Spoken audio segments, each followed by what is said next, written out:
You always show me Mnangagwa iwewe. Young man, don't be fooled by a stupid fact. I'm sorry to say this because I am not to quit about it. But you have always a deserving candidate for public insults. Nebuta ako zeresa, kuchema kwe vanu mukatimenyika. Auna kwa wakabotere na manindi uonye, kwe jiso jewe ya kutukungo pungo, zane kasere sewe. Wakatenda kumilitary academy kweruku, otherwise you wakatere numa iwewe, uli wani ni mtu wa itiza training iwewe, tunogara kumabenye zunuma ule. We know your history iwe. Wewe maisha na parangeta batu brigade iwewe. Wewe unacheta uno jena wamoku. We know. Wewe na China. Mwisane kuda kutitira zena general muhozi wa mwana wa wewe Museveni ku Uganda. Don't do that. Kwati. We know everything. Awala wa sana na sisi. Otherwise, pani zikuitika manje sombano no sala kulinjinda mbata iwe. Sasa kutamba. Kupekeza ina saka manje so. So many Zimbabweans and South Africans want to understand why the president of the most powerful country in Africa, President Cyril Ramaphosa, had to go on an unscheduled emergency working state visit in Zimbabwe over the weekend on a Sunday, May Day holiday long weekend without his dignitaries and was not received by the dignitaries of Zimbabwe. And the media of South Africa, together with the presidents of South Africa, cannot give a clear answer. And the reason they cannot give you a clear answer is because President Cyril Ramaphosa went to Zimbabwe to stop a coup.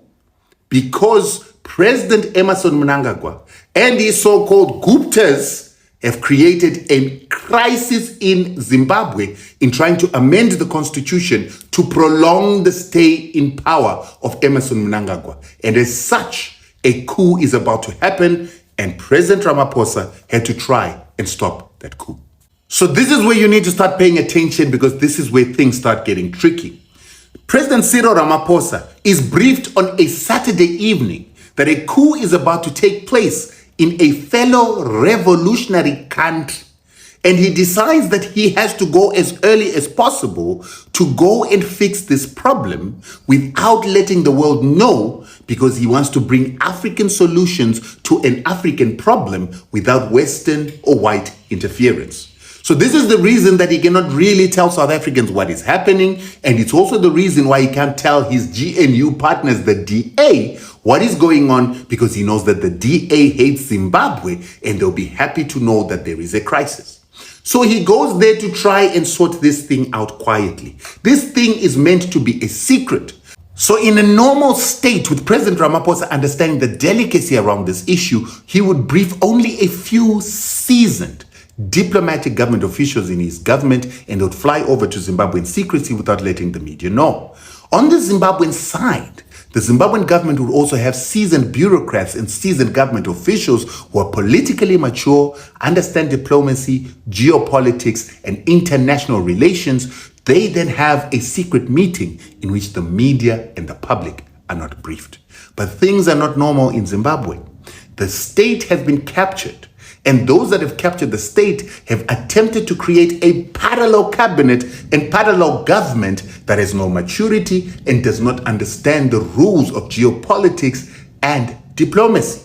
And these immature people, the Guptas or the business people around the president Mnangagwa, the people who have been assisting this president to change the constitution by beating up people, by burning the offices of the opposition, by violating human rights and arresting opponents to this constitutional change, decided that they were going to use President Cyril Ramaphosa to try and look like he's endorsing President Mnangagwa's attempt to change the constitution to prolong his stay in power. Because this parallel government does not have government expertise, it does not have experts in diplomacy, international relations, people who understand governance, and people who understand the geopolitics around them, they decided, or let's say they made a blunder to try and use the president of not only the most powerful country in Africa, but the country that upholds democracy, human rights, and constitutionalism to try and endorse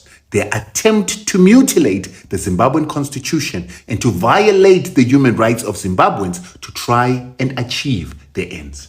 This has forced the South African government to make a statement and to distance itself from this parallel government. Agreed to retreat to President Mnangagwa's farm, where they will engage in a relaxed environment and outside of the constraints of presidential formality protocol.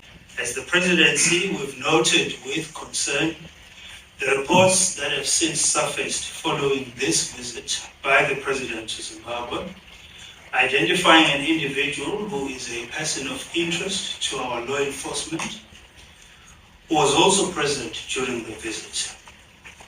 President Ramaphosa had no prior knowledge of who will be present during the visit, nor was he familiar with the said individual.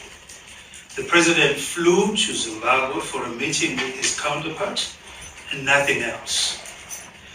The president will further encourage our law enforcement agencies to continue with pursuing the matters that are under investigation involving these individuals or individual, and to do so with no fear or any form of hesitation.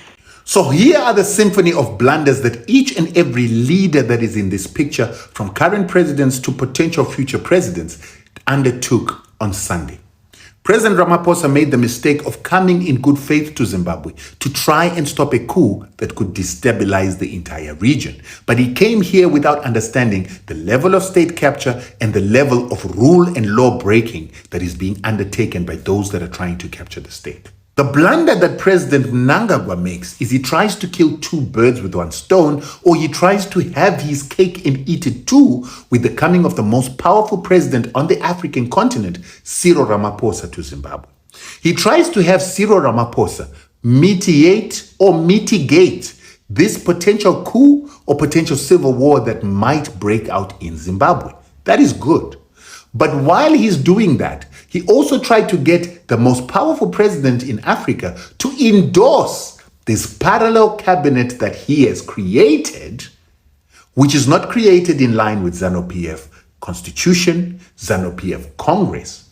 And the whole reason he tried to do that is that he hopes that this will also endorse that parallel cabinet's attempt to manipulate and to mutilate the Zimbabwean constitution in order for him to stay in power longer, but also for him to pass the baton to a person from the parallel cabinet and not from the succession line that has been laid out by ZANU-PF. Now, according to ZANU-PF rules, the next person that is supposed to take over after President Mnangagwa is the next in seniority, or the person they agreed to take over after they removed Robert Mugabe, and that would be the Vice President Constantine Chiwenga, or a person that will be elected at the ZANU-PF Congress next year. But it is said that President Mnangagwa prefers a member of his parallel cabinet by the name of Coup, that's this man over here. He's a billionaire, the biggest sanctions buster in the country, and a man that many see as somebody that is building the country. But he has a lot of controversy surrounding him. And he is not part of what it is that ZANU-PF has currently accepted through its Congress. Part 2 will explain a little more about this man and the men that were standing behind the presidents and the blunder that took place on Sunday. On Sunday, when I first started seeing the pictures, I saw the pictures of what was happening at Precap Farm and what. They were coming from the usual suspects, the people that post these ZANU-PF things. Yes. And then I went first to the Information Ministry of Zimbabwe. There was no mention of the visit. Then I went to the South African presidency things that always post when the person is doing something or going somewhere, whatever. There was nothing there. Then ndikaona kuti pane aita mawada panapa. Right.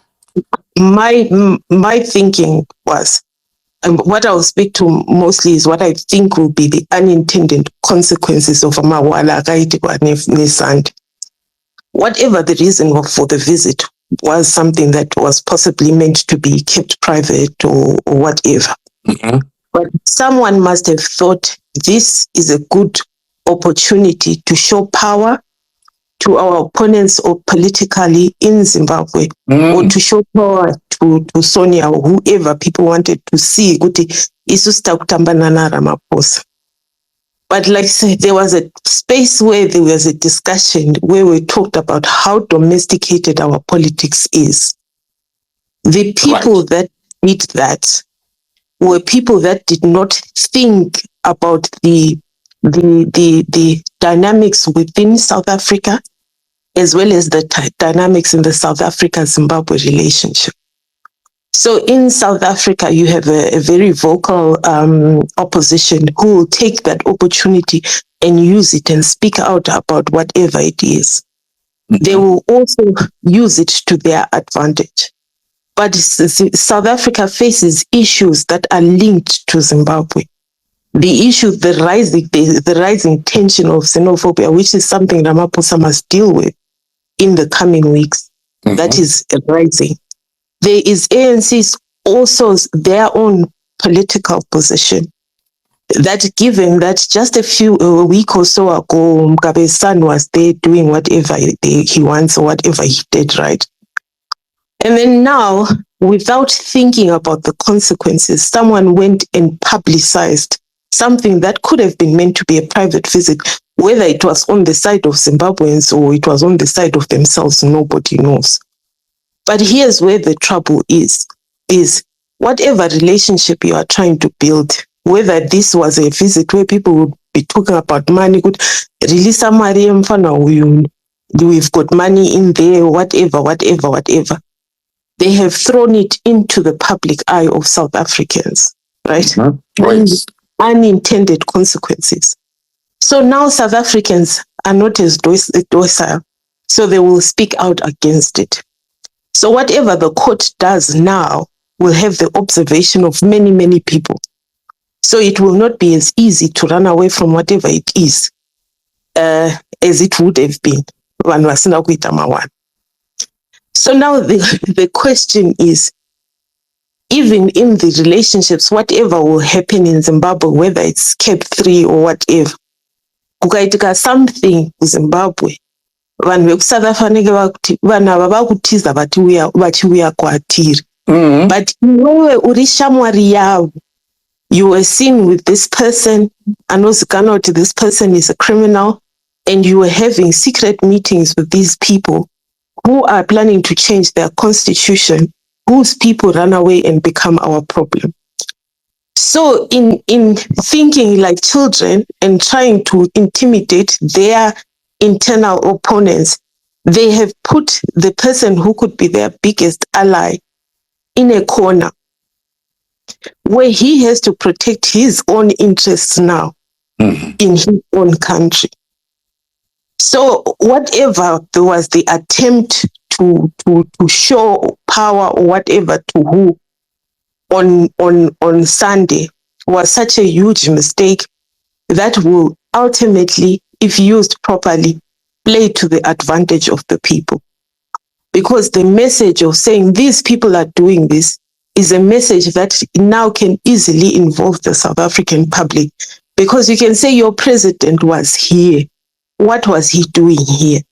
Do you know what these people are intending to do? Do you know who this person is? But again, it is a stupid mistake made by Chi and Ranemawa. So those are the things we have to look at and see that people often say that ZANU-PF is an amazing strategist, but their strategies fall short and they are very domestic and think looking inside Zimbabwe without thinking about the effects on other countries. So the question now is what happens going forward? If Ramaphosa was siding with this Cap 3, it will be very difficult for him now to come and stand for it because of the events that are unfolding. If you look at the presidency of South Africa, they only announced the visit after Mapicture Tozara. There was no more hiding it. So those are interesting things we can observe and possibly take advantage of. Thank you. Turn our attention to this now. Two of the biggest government of national unity partners are again at odds. The Democratic Alliance is questioning what it calls President Cyril Ramaphosa's unofficial visit to Zimbabwe. This is over the weekend. The party accuses the ANC of using that visit to support what it says are dictators. Let's talk now to Democratic Alliance International Relations spokesperson Ryan Smith. Ryan, good evening to you. Thank you very much for your time. Let's start with your characterization of this visit as unofficial. I want to think that the government did state that the president undertook this working visit, meaning that, at least on their part, this was an official visit. So why do you call it unofficial? Good evening, Kholi, and thank you very much for having me. I mean, look, I think the visit has been mischaracterized by various members of the presidency over the past 24 hours. So it's been difficult to actually ascertain whether or not this was an official visit, whether it was an unofficial visit. But the issue here is, if it were an official visit, why was it not accompanied by an entourage of ministers? Why was it not officially declared by means of a media advisory? And why was there no formal communication from the presidency announcing that the visit took place?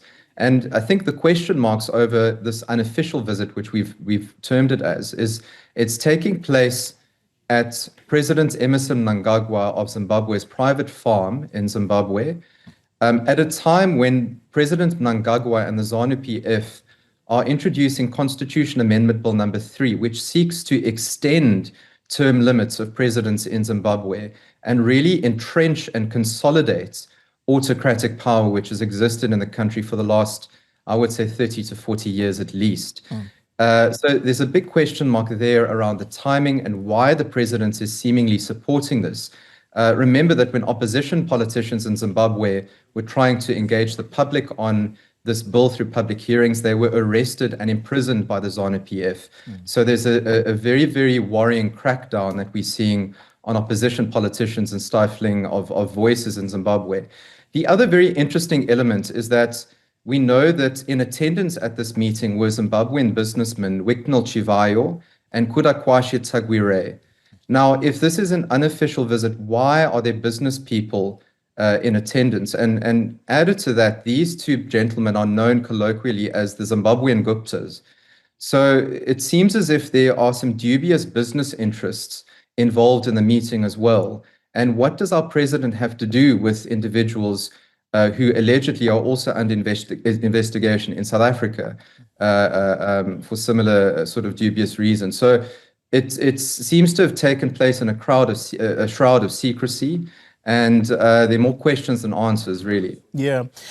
Ryan, please help the public understand this uproar, particularly on the individuals whose names you have just mentioned, because, as I say, there has been an uproar, particularly in the social media space, of the pictures of the president of South Africa seen next to at least one of these characters, if not two of them. What is the problem with these people? I think you've already described them as the Guptas of Zimbabwe. What is it about them that makes them unsavory characters? Well, think of it this way, Kholi. We've invested 1 billion rand into the State Capture Commission in South Africa, which was to investigate this very act in South Africa, where you have business people closely aligned to politicians who have captured the state. How much money has gone into the Zondo Commission to investigate those allegations of corruption? And what has the taxpayer in South Africa actually benefited from that? And furthermore, why has the president clearly not learned anything from this process back in South Africa, when he seems to be fraternizing with similar business people in other countries in states that have been captured by autocratic regimes?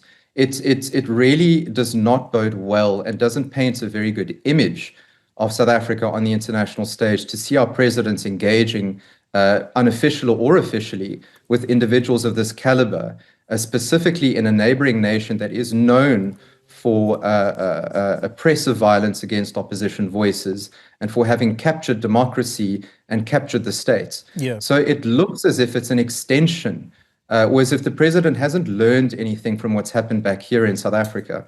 That's a crime against humanity. If people die in hospitals because there are no nurses and doctors, and somebody who has been so irresponsible of not training their own nationals, but wanting poor countries to train for them, it's a crime. That must be taken seriously.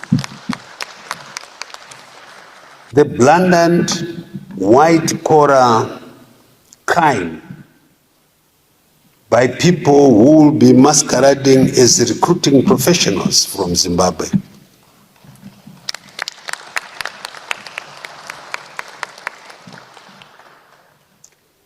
If one deliberately recruits and makes the country suffer because it lacks the required professionals, that's a crime. So I hope our team will look at all these areas and address and make sure there is watertight protection of our people, of our citizens. Gone are the days slavery ended, and us being subjugated as a people ended in 1980 when we attained our independence. We will build our own Zimbabwe. We are capable. Why should we go and labor for other people? Instead, we should labor for our own country. So Zimbabweans, let's all unite and work to build the Zimbabwe that we want.